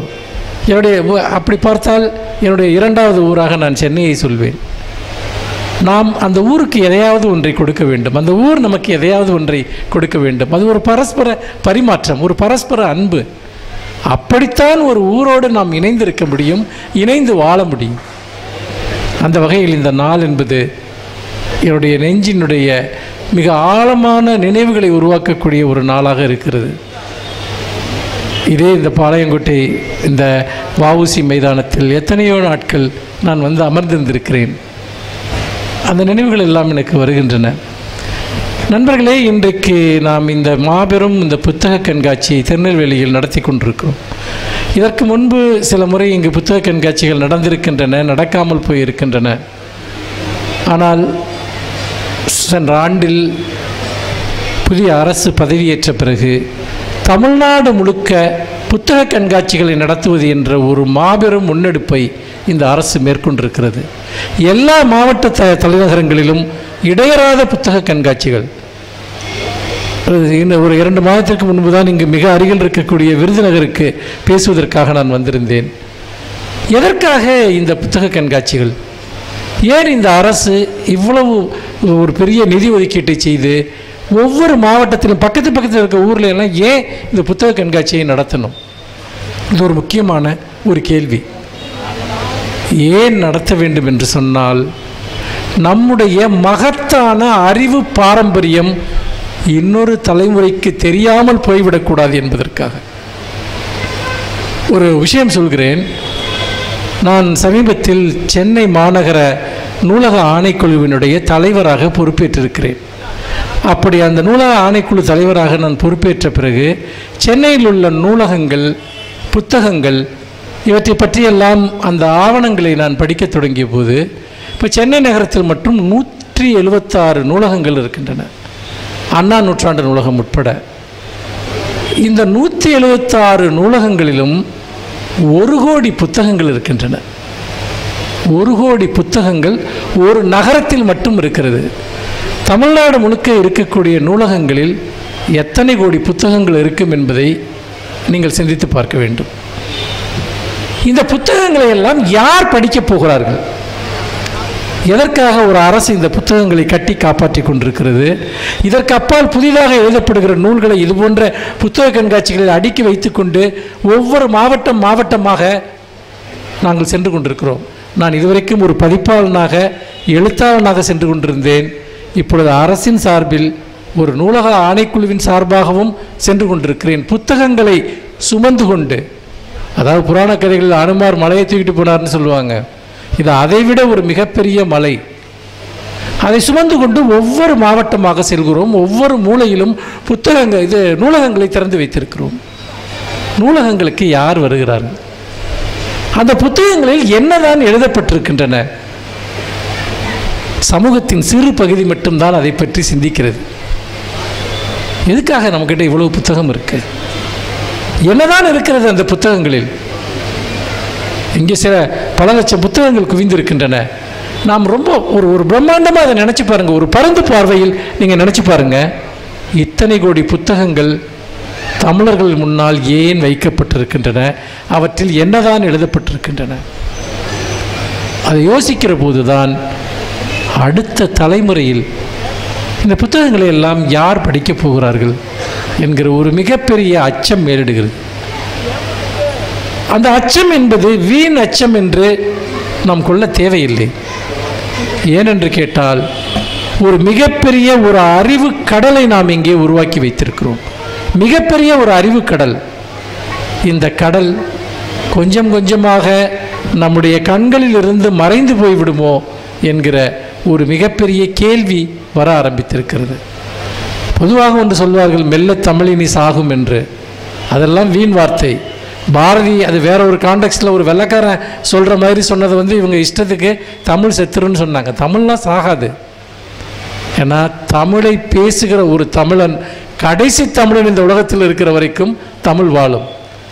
2000 வருடமாக தமிழ் எதையெல்லாம் கடந்து வந்திருக்கிறது என்பதை யோசித்து பாருங்கள். இன்றைக்கு நாம் போற்றுகிற திருக்குறளும் சிலப்பதிகாரமும் மணிமேகலையும் எங்கோ பரன்களில் கிடந்து, எங்கோ அது அழிவின் விளிம்பில் தற்செயலாக கண்டெடுக்கப்பட்டு இன்றைக்கு உலகின் மாபெரும் காப்பியமாக நம் கையில் இருந்து கொண்டிருக்கிறது. நான் எப்போதுமே ஒரு கேள்வியை கேட்பேன். திருக்குறள் போன்ற ஒரு புத்தகம் எழுதப்பட வேண்டும் என்றால் திருக்குறள் மட்டும்தான் எழுதப்பட்டிருக்குமா? அந்த காலகட்டத்தினுடைய அறிவு நிலையை தானே அது குறிக்கிறது. வள்ளுவர் என்ற ஒரு தனி மனிதர் தோன்ற முடியுமா? வள்ளுவனைப் போல எத்தனை புலவர்கள் இருந்திருப்பார்கள்? எத்தனை ஆயிரம் கருத்துக்கள் இங்கு பேசப்பட்டிருக்கும், எழுதப்பட்டிருக்கும். சிலப்பதிகாரம் போல எத்தனையோ காப்பியங்கள் எழுதப்பட்டிருக்கும். இன்னைக்கு நான் ஒரு புத்தகம் எழுதுறேன்னா இவர் ஒரு புத்தகம் எழுதுவார், அவர் ஒரு புத்தகம் எழுதுவார். அப்படித்தான் அன்றைக்கும் இருந்திருக்கும். ஒரு கவிஞனோ ஒரு மேதையோ உலகத்தில் எந்த காலத்திலும் எந்த சமூகத்திலும் வாழ்ந்தது கிடையாது. ஆனால் நமக்கு கிடைத்திருப்பதெல்லாம் சில பாட்டுகள், சில புத்தகங்கள். மற்றவையெல்லாம் எங்கே போயின? ஒரு அறிவில் மிக உன்னதமான உயரிய இடத்தில் இருந்த ஒரு சமூக சூழலில் தான் திருக்குறள் போன்ற ஒரு புத்தகம் பிறக்க முடியும், சிலப்பதிகாரம் போன்ற ஒரு காப்பியம் பிறக்க முடியும். போகிற போக்கில் யாரும் போய் அதை எழுத முடியாது, எழுதுவதற்கான வாய்ப்பு இல்லை. இன்றைக்கி ஒரு நாவல் எழுதுகிறோம், ஒரு சினிமா எடுக்கிறோம் அப்படின்னா ஒரு திரைப்பட கலை வளர்ந்து வளர்ந்து ஒரு உச்சகத்துக்கு வருகிற போது ஒரு சிறந்த திரைப்படம் உருவாகிறது. ஒரு சிறந்த நாவல் தமிழில் வருகிறது என்றால் ஒரு 100 வருஷமாக நாவல் எழுதி எழுதி எழுதி அதிலிருந்து ஒரு பெரிய நாவல்கள் உருவாகின்றன. திருக்குறளும் அப்படி தானே வந்திருக்கணும். நம்மக்கிட்ட எந்த எவிடன்ஸுமே இல்லை. திருக்குறளின் இணைப்பிரதிகள் என்ன? திருக்குறளினுடைய சிலப்பதிகாரத்தினுடைய இணைப்பிரதிகள் என்ன? நாம் சிந்திக்க வேண்டும். கற்றதினால் ஆன பயன் என்று வள்ளுவன் சொல்கிறான். நம்ம அந்த குறளை படிச்சுட்டு அப்படியே போயிடும். வள்ளுவர் எதை கற்றுக்கொள்ள சொன்னார்? அன்னைக்கு இருந்த எஜுகேஷன் சிஸ்டம் என்ன, கல்வி முறை என்ன? கற்றதினால் ஆன பயன்னு சொன்னா படிப்பை பற்றி தொடர்ந்து வள்ளுவர் பேசிக்கொண்டே இருக்கிறார். அப்படி என்றால் கல்வியில் சிறந்த ஒரு நிலமாக தமிழ் நிலம் இருந்திருக்கிறது என்றால் என்ன மாதிரி எஜுகேஷன் சிஸ்டம் இங்கே இருந்திருக்கும்? இதையெல்லாம் பற்றி நாம் இந்த திருக்குறளோ மற்ற பிரதிகளோ கொடுக்கக்கூடிய குறிப்புகளிலிருந்து நாம் சிந்தித்து பார்த்தால் உண்மையில் தமிழ் மிகப்பெரிய இடத்திலிருந்து பல்வேறு அழிவுகளுக்கு ஆளாகி மிஞ்சி இருக்கக்கூடிய எச்சங்களின் வழியாகத்தான் நாம் தமிழ் சமூகம் பற்றிய வரைபடத்தை எழுதி கொண்டிருக்கிறோம். மிஞ்சி இருக்கக்கூடிய எச்சங்களிலிருந்து நமக்கு தெரியாது. திருக்குறள் நம்ம கையில் கிடைக்கலன்னு வச்சுங்க, அந்த காலகட்டத்தை பற்றி நம்மக்கிட்ட என்ன ரெஃபரன்ஸ் இருக்குது சொல்லுங்கள். யாரோ ஒருத்தர் தற்செயலாக அது நெருப்பில் போடப்படாமல் தண்ணியில் விடப்படாமல் காப்பாற்றப்பட்ட ஒரு பிரதி அது. அப்படி போனவை ஏராளம் ஏராளம், அது என்னன்னே தெரியாமல். அப்படி பார்க்கிற போது நாம் ஒரு மிக உன்னதமான உயரிய இடத்திலிருந்து காலமாற்றத்தால் ஏராளமான விஷயங்களை பறிகொடுத்திருக்கிறோம், இழந்திருக்கிறோம். இப்போது நம்மிடம் இருப்பதெல்லாம் அதிர்ஷ்டவசமாக நமக்கு கிடைத்தவை, யாரும் முயற்சி பன்றி அன்னைக்கு பாதுகாத்து வைத்தவை அல்ல. 2 நூற்றாண்டுகளுக்கு முன்னால் திருக்குறளை பற்றி யாருக்காவது தெரியுமா? அதை பற்றி ஏதாவது பதிவுகள் இருக்கிறதா? அதிர்ஷ்டம் நமக்கு இருந்தது, அதனால் திருக்குறள் கிடைத்தது, சிலப்பதிகாரம் கிடைத்தது, 10 பாட்டு கிடைத்தது. நண்பர்களே, இதை நான் சொல்வதற்கு ஒரு காரணம் இருக்கிறது. தமிழ் இனி மெல்ல வாழும் என்ற ஒரு தலைப்பை நான் ஏன் கொடுத்தேன் என்று சொன்னால், இந்த அழிவு என்பது, அதாவது மதுரையில் கடல்கோள் எல்லாத்தையும் தமிழ் சங்கத்தை அழிச்சிருச்சு, இதெல்லாம் ஒரு வகையான புனைவுகள், ஆதாரம் இருக்கலாம், இல்லாமல் இருக்கலாம். ஆனால் தமிழினுடைய மிகச்சிறந்த அறிவு பாரம்பரியம் வெவ்வேறு காலகட்டங்களில் வெவ்வேறு சக்திகளால் திட்டமிட்டு அழிக்கப்பட்டிருக்கிறது என்பதை நாம் மறந்துவிடக்கூடாது. தொடர்ந்து பண்பாட்டு தாக்குதலுக்கு உள்ளான ஒரு சமூகம் தமிழ் சமூகம். நாம் தொடர்ந்து அடிக்கப்பட்டிருக்கிறோம், இடைவிடாமல் அடிக்கப்பட்டிருக்கிறோம். தொடர்ந்து நம்மிடம் இருந்த மிகச்சிறந்த விஷயங்கள் எல்லாம் பெரும் அழிவை சந்தித்திருக்கின்றன.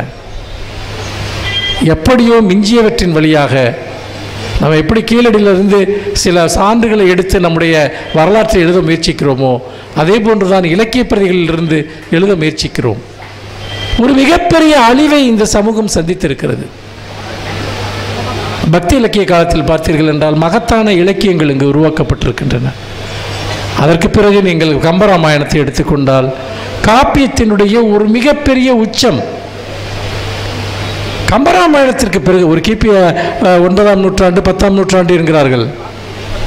கம்பன் ஒரு மிகப்பெரிய மகாகவி. அதாவது வள்ளுவனுக்கு பிறகு, இளங்கோடிகளுக்கு பிறகு ஒரு 8 நூற்றாண்டு கழித்து கம்பன் வருகிறான். இந்த இடைப்பட்ட 8 நூற்றாண்டு காலத்தில் என்ன நடந்தது? அங்கே இருந்த மகாகவிகள் யார்? எங்கே போனார்கள்? எப்படி ஒரு பெரிய அறிவு பாரம்பரியம் திடீரென ஒரு 8 நூற்றாண்டு 9 நூற்றாண்டிற்கு மௌனமாக முடியும்? சொல்லுங்க. இடையில இருந்தவங்கெல்லாம் எங்கே போனாங்க? யார் அவங்க? ஏதோ சின்ன சின்ன பேர்கள் தட்டுப்படுது. இப்போ ஆண்டாளனுடைய பாடல்கள் கிடைக்கின்றன, ஒரு அற்புதமான ஒரு கவித்துவ சுவை கொண்டவை. இப்படி அங்கொன்றும் இங்கொன்றுமாக தெரிகிற வெளிச்சங்களை தாண்டி எங்கே போனார்கள் அவர்கள்? சரி, கம்பன் மகாகவி. கம்பனுக்கு பிறகு வந்த மகாகவி தமிழில் யார் சொல்லுங்க? யாராவது சொல்லுங்க. தமிழில் யாரை கம்பனுக்கு பிறகு மகாகவின்னு சொல்றோம்? பாரதி. பாரதியை பிறந்த நூற்றாண்டு எங்கே? கம்பன் இருந்த நூற்றாண்டு எங்கே? கிட்டத்தட்ட 1000 வருஷம். இவ்வளவு பெரிய பாரம்பரியம் கொண்ட ஒரு மொழியில் 1000 வருடமாக ஒரு மகாகவி தோன்றாமல் இருந்தானா? ஒண்ணுமே இல்லாத ஒரு இடத்துல தோன்றாமல் இருக்கிறதுலாம் ஆச்சரியம் இல்லை. எவ்வளவு பெரிய 2000 வருட கவிதை மரபு, இலக்கிய மரபு. இதற்குள்ளாக ஏன்னா வள்ளுவரை விட்டா அதுக்கப்புறம் 8 நூற்றாண்டு கழிச்சு கம்பர் வர்றாரு. கம்பரை விட்டு அதுக்கப்புறம் 1000 வருஷம் கழிச்சு பார்த்தீங்கன்னா பாரதியார் வர்றாருன்னா இடையில இருந்து என்ன நடந்தது? இந்த மொழிக்கு என்ன நடந்தது? நம்முடைய அறிவு பாரம்பரியத்திற்கு என்ன நடந்தது? நண்பர்களே, நீங்கள் சிந்திக்க வேண்டும். நாம் கவனக்குறைவாக இருந்தால், நாம் தோற்கிறவர்களாக இருந்தால், எத்தகைய பாரம்பரியம் இருந்தாலும் சரி, ஒரு மொழி அழியும், ஒரு மொழி அழிக்கப்படும். நாம் வெறும் தமிழ் பெருமைகளால் மட்டும் நம்முடைய மொழியை பாதுகாத்து விட முடியாது. தமிழை பாதுகாப்பதற்கு, தமிழ் இலக்கியத்தை பாதுகாப்பதற்கு நமக்கு ஒரு மிகப்பெரிய போராட்டம் தேவைப்படுகிறது. நம்முடைய அறிவு செல்வங்களை பாதுகாத்து அடுத்தடுத்த தலைமுறைக்கு கொண்டு செல்வதற்கு, அவர்களை படிக்க வைப்பதற்கு ஒரு மிகப்பெரிய போராட்டம் தேவைப்படுகிறது. ஆம், அது போராட்டம் தான். சரி, இந்த கம்பனுக்கும் பாரதிக்கும் இடையில் நடந்த இந்த இடைப்பட்ட காலகட்டத்தில் என்ன நடந்தது? தமிழ் கொஞ்சம் கொஞ்சமாக சிதைக்கப்படுகிறது. வெளியே இருந்து வந்த படையெடுப்பாளர்கள், பிறமொழி ஆதிக்கம், பிறமொழி கலப்பு. அப்போ வந்து பார்த்திங்கன்னா இந்த சிற்றிலக்கியங்கள் மாதிரியான அல்லது சில இலக்கியங்கள் தான் தோன்றினவே ஒழிய தமிழினுடைய காப்பிய மரபு என்பது அப்படியே காணாமல் அடிக்கப்படுகிறது. அத்தனை சிதைவுகள் நீங்கள் அந்த காலகட்டத்தில் பாடுபொருள்களையும் மொழியையும் எடுத்து பார்த்தால் 10ஆம் நூற்றாண்டிற்கு பிறகு 11ஆம் நூற்றாண்டிற்கு பிறகு இங்கே தமிழ்நாட்டில் தனித்தமிழ் இயக்கமும் திராவிட இயக்கமும் தோன்றுகிற வரைக்கும் தமிழ் ஒரு பேரழிவை சந்திப்பதை நீங்கள் பார்க்கலாம். நம்முடைய உன்னதங்கள் எப்படி ஒரு ஒரு ஒரு 1000 வருடங்கள் சிதைவுக்கு ஆளாயின என்பதை பார்த்தால்தான் நமக்கு இந்த உண்மை புரியும். நாம் ஏன் இந்த அறிவு பாரம்பரியத்தை தூக்கி பிடிக்க வேண்டும், நாம் அதோடு இணைந்து நிற்க வேண்டும் என்று. நீங்கள் ஒரு நூற்றாண்டுக்கு முன்பு எழுதிய அந்த தமிழில் இருக்கக்கூடிய உரைநடை எடுத்து பாருங்கள். அது தமிழாகவே இருக்காது. முக்கால்வாசி மணிப்பிரவாளம் சமஸ்கிருத சொற்கள். நீங்கள் 1930-40 வந்து சினிமாவை எடுத்து பாருங்கள். அது பேசுகிற மொழியே வந்து பார்த்தீங்கன்னா முழுக்க முழுக்க சமஸ்கிருத மொழியில் தான் எல்லாம் பேசிகிட்டு இருப்பாங்க. ஒரு மிகப்பெரிய ஒரு போராட்டம். தனித்தமிழில் பேசுவோம், மேடைகளில் தமிழில் பேசுவோம், நல்ல தமிழில் சினிமா எடுப்போம், நாடகம் போடுவோம். இப்படி ஒரு பெரிய இயக்கத்தை ஒரு பக்கம் தனித்தமிழ் இயக்கமும் இன்னொரு பக்கம் திராவிட இயக்கமும் எடுக்கிற போது தமிழ் சுத்தப்படுத்தப்படுகிறது. ஒவ்வொன்றிற்கும் சரியான தமிழ் சொற்கள் மீண்டும் அறிமுகப்படுத்தப்படுகின்றன, புழக்கத்திற்கு கொண்டு வரப்படுகின்றன. இதற்கு ஒரு மிகப்பெரிய அரசியல் போராட்டம் தேவையாக இருந்தது. இன்றைக்கு நாம் பேசுகிற தமிழ், நாம் எழுதுகிற தமிழ் சும்மா வந்துவிடவில்லை. நீங்கள் தயவு செய்து ஒரு 50 வருடங்களுக்கு முன்பு எழுதப்பட்ட கட்டுரைகளையோ இதை எடுத்து பாருங்க, உங்களுக்கு புரியாது. நிறைய சொற்கள் எல்லாமே வடமொழி கலப்பும் சமஸ்கிருத கலப்பும் தான் இருந்தன. தமிழை காப்பாற்றுவதற்காக 1 நூற்றாண்டு போராட்டத்தை தமிழர்கள் நடத்தியிருக்கிறார்கள். 1 நூற்றாண்டு போராட்டம். அது வெறுமனே இந்திக்கு எதிரான போராட்டம் மட்டும் கிடையாது. தமிழை சுத்தப்படுத்துவதற்கான, தமிழை சுத்திகரிப்பதற்கான ஒரு போராட்டத்தை நாம் தொடர்ந்து நடத்தி கொண்டே இருந்திருக்கிறோம். சில பேர் கேட்பாங்க, ஏன் தமிழர்கள்லாம் ரொம்ப மொழி சார்ந்து ஒரு ஆவேசத்தோடு இருக்கீங்க, எப்போ பார்த்தாலும் ஏன் ஒரு தமிழ் வெறியோடு பேசுகிறீங்கன்னா? சில வட இந்தியர்கள்லாம் கேட்குறத நான் பார்த்துருக்கேன். சில பத்திரிகையாளர்கள் கூட அப்படி கேட்பாங்க. இந்தியா முழுக்க இந்தியை ஏற்றுக்கிறாங்க, தமிழர்கள் மட்டும் வந்து பார்த்திங்கன்னா ஏன் இந்தியை ஏற்றுக்க மாட்டேங்கிறீங்க? அது என்ன உங்களுக்கு உங்கள் மொழி மட்டும்தான் உயர்வாக நினைக்கிறீர்களா என்றெல்லாம் கேட்பார்கள். நான் அப்பொழுதெல்லாம் ஒரே ஒரு பதிலைத்தான் சொல்லியிருக்கிறேன். கிட்டத்தட்ட இந்த மொழி 1000 வருடங்களாக அடி வாங்கி கொண்டிருக்கிறது. தமிழன் 1000 வருடங்களாக அடி வாங்கி கொண்டிருக்கிறான். ஒவ்வொரு இடமாக யார் யாரோ இந்த மொழியை சிதைத்திருக்கிறார்கள். மொழியை காப்பாற்ற வேண்டும் என்கிற உணர்வு எங்கள் ஜீன்களில் இருக்கிறது. நாங்கள் எந்த நேரமும் எங்கள் மொழியினுடைய தனித்துவத்தை இழப்போம் என்கிற அச்சம் எங்கள் ஆழ்மனதில் இருக்கிறது. ஏனென்றால் ஒவ்வொரு முறையும் நாங்கள் வீழ்த்தப்பட்டு வீழ்த்தப்பட்டு வீழ்த்தப்பட்டு போராடி எழுந்து வந்திருக்கிறோம். இன்றும் தமிழ் போராடி கொண்டிருக்கிறது. நாம் தமிழுக்காக எத்தனையோ விஷயங்களை செய்கிற காலகட்டத்தில் கூட தமிழ் இன்றைக்கும் போராட வேண்டியிருக்கிறது. இன்றைக்கு கூட நீங்கள் ஒரு கருத்தை சொல்லிக்கொண்டே இருப்பார்கள். என்னவென்று சொன்னால், தமிழ்நாட்டில் யாருக்கும் தமிழ் பேச தெரியல, சின்ன பிள்ளைங்கள்லாம் வந்து பார்த்திங்கன்னா தமிழே தெரியாமல் வளர்கிறாங்க அப்படின்லாம். அதெல்லாம் வந்து ஒரு சின்ன உண்மையை ஒரு பெரிய உண்மை போல் காட்டுகிற ஒரு பொய். இப்போ சென்னை போன்ற நகரங்களில் ரொம்ப ஒரு ஆங்கில பள்ளிகளில் படிக்கக்கூடியவர்கள் அவர்கள் ஏதாவது ஆங்கிலத்தில் பேசி கொண்டிருப்பார்கள், அல்லது ஒரு மேட்டுக்குழித்தனமான ஒரு மனோபாவத்தோடு இருப்பார்கள். நீங்கள் செங்கல்பட்டை தாண்டி வந்துவிட்டால் ஒட்டுமொத்த தமிழ்நாட்டிலும் என்ன மொழி பேசப்படுகிறது? தமிழ்தான் பேசப்படுகிறது, தமிழ்தான் புழங்கப்படுகிறது. ஆனால் இன்றைக்கு இருக்கக்கூடிய உலகமயமாதல் சூழலிலும் பல்வேறு நிலைகளில் தமிழின் மீது ஆதிக்கம் செலுத்தக்கூடிய, தமிழை 2ஆம் தர குடிமக்களாக தமிழர்களை மாற்ற முயற்சிக்கிற ஒரு சூழல் இருக்கிற போது நாம் தமிழினுடைய உன்னதங்களை மட்டுமல்ல, தமிழில் எழுதி குவிக்கப்பட்டிருக்கக்கூடிய அறிவு செல்வங்களை, சிந்தனைகளை நாம் பரவலாக கொண்டு செல்ல வேண்டியிருக்கிறது. தமிழ்நாடு அரசு இன்றைக்கி இங்கே நீங்கள் பார்த்தீங்கன்னா அந்த தாமிரபரணி அந்த திருவிழா, இலக்கிய திருவிழா இங்கே நடந்தது. புத்தக கண்காட்சிகள் நடத்தப்படுது. ஒவ்வொரு மாவட்டத்திலையும் புத்தக கண்காட்சிகள், கருத்தரங்குகள், இடைவிடாமல் இதை செய்து கொண்டே இருக்கிறோம். ஏன் என்று கேட்டால், தமிழில் என்ன இருக்கிறது என்பதை தமிழர்கள் தெரிந்து கொள்ள வேண்டும்.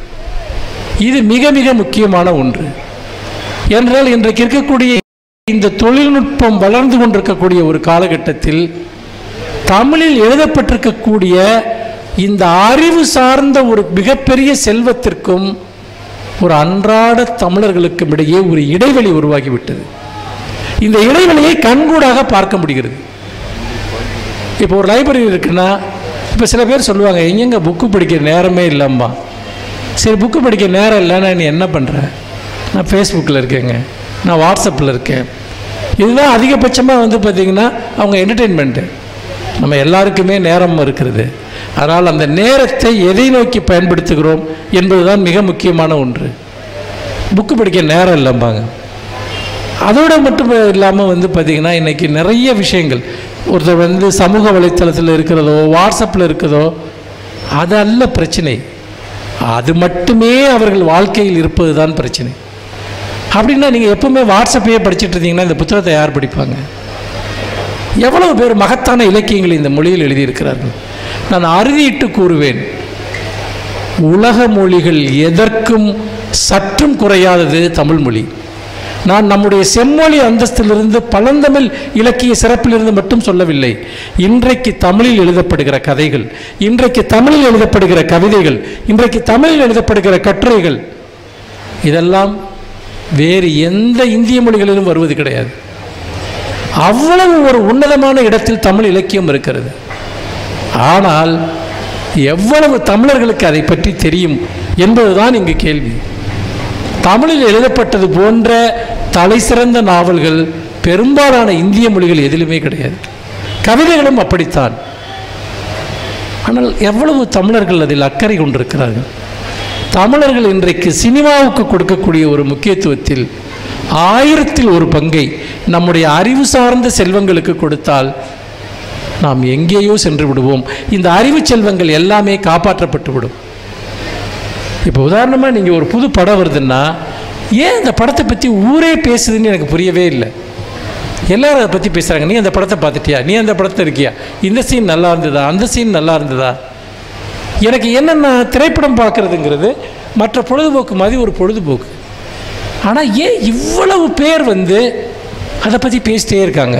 அதாவது இப்போ சோஷியல் மீடியாவில் போனால் அதுதான், டிவியை திறந்தால் அதுதான், பேப்பரை திறந்தால் அதுதான். இத்தனைக்கும் எந்த விதமான ஒரு அர்த்தமும் இல்லாத ஒரு குப்பை படமாக அது இருக்கும். ஏதோ உனக்கு பிடிச்ச ஒரு நடிகர் நடிச்சிருக்கலாம், அவர் உனக்கு பிடிச்ச ஒரு சில சாகசங்களை பண்ணியிருக்கலாம். ஆனால் ஒட்டுமொத்தமாக அந்த படத்திற்கு நீ கொடுக்குற காசிற்கும் அந்த படம் உனக்கு கொடுக்குற அனுபவத்திற்கும் ஏதாவது சம்மந்தம் இருக்கிறதா? திருடனுக்கு தேல் கொட்டின மாதிரி வெளியே வந்து ஒருத்தர் படம் சூப்பர் நல்லா இருக்குன்னு மைக்கை விட்டுறப்போ சொல்கிற மாதிரி அப்படியே சொல்லிட்டு போவாங்களே ஒழிய, உண்மையிலேயே அந்த படம் பார்ப்பதற்கு தகுதியா என்பதை யாரும் பேசுவது கிடையாது. ஒவ்வொரு படமும் வர்றப்போ அப்படி தான் நடக்குது. ஒரு பெரிய ஹைப்பு, நீ அதை பார்த்தியா, நீ அதை பார்த்தியா, நீ அதை பார்த்தியா. இது ஒரு மனநோய். அதாவது என்னன்னு கேட்டேன்னா, இந்த குரங்கு வந்து குல்லாவை எடுத்து போடுற கதை கேள்விப்பட்டிருப்பீங்க. ஒரு குல்லாவை எடுத்து கீழே போட்டோன்னா எல்லா குரங்கும் கீழே குல்லாவை எடுத்து போடும் இல்லையா? அதே மனநிலை. இது ஒரு சோஷியல் ஹிஸ்டீரியா, மனநோய். ஒரு 100 பேர் எதையாவது ஒன்று பேசினான்னா எல்லாரும் அதையே பேசுறது. அது பேசுவதற்கு தகுதி வாய்ந்ததா என்பதை எப்போதாவது யோசித்திருக்கிறாயா? ஏன் ஒரு விஷயத்துக்காக நம்ம இவ்வளோ, ஏன்னா சமூகத்திலிருந்து அந்நியப்பட்டு விடக்கூடாது என்கிற ஒரு மனநிலை, சமூகத்திலிருந்து நம்ம விலகிடக்கூடாதுங்கிற ஒரு மனநிலை. இந்த மனநிலையின் காரணமாக சரி நம்ம கூட்டத்தோட கூட்டமாக நம்மளும் கோவிந்தா போடலாம். ஒரு பையன் வந்து பார்த்திங்கன்னா ஒரு படம் ரிலீஸ் ஆகுது, மேலே போய் டான்ஸ் ஆடி அங்கேருந்து போய் அடிபட்டு கீழே விழுந்து சாவுறான். வந்துட்டு நன்றாக யோசிச்சு பாருங்கள், அதில் உனக்கு என்ன இருக்குது? அது ஒரு படம் தானே, அது ஒரு சினிமா தானே. எவ்வளோ சினிமா இந்த உலகத்தில் எடுக்கப்பட்டாச்சு, எவ்வளோ சினிமா எடுக்கப்பட்டாச்சு. ஏன் நீ திரும்ப திரும்ப திரும்ப உனக்குள்ளே இந்த வெறியை எது கொடுக்கிறது என்றால், எல்லோரும் சேர்ந்து கொண்டு ஒரு பொதுவான மனநோய் கூறுக்கு ஆட்படுகிறார்கள். ஆனால் இந்த சமூகத்திற்குள்ளாக புத்தகம் படிக்கிறவன், சிந்தனை சார்ந்து இயங்குகிறவர்கள் சிறுபான்மையிலும் சிறுபான்மையினராக இருக்கிறார். பெரும் பகுதி என்பது அந்த மாஸ் ஹிஸ்டீரியா, ஒரு ஒட்டுமொத்தமான ஒரு பைத்தியக்காரத்தனம். அது பின்னாடி ஒரு கும்பல் கலாச்சாரம், அந்த கும்பல் கலாச்சாரத்துக்கு பின்னாடி ஓடுறது. உனக்கு ஒன்று பிடிக்குதுங்கிறது பிரச்சனை இல்லை, உனக்கு உண்மையிலேயே அது பிடிச்சிருக்காங்கிறத என்னைக்காவது யோசி. ஒரு கும்பல் நீ இருக்கிறதுனால அந்த கும்பலுக்கு அது பிடிச்சிருக்குங்கிறதுனால நீனு பிடிக்குதுன்னு சொல்லாத. ஆனால் தமிழ்நாட்டில் பெரும்பாலான நபர்கள் இப்படித்தான் இருக்கிறார்கள்.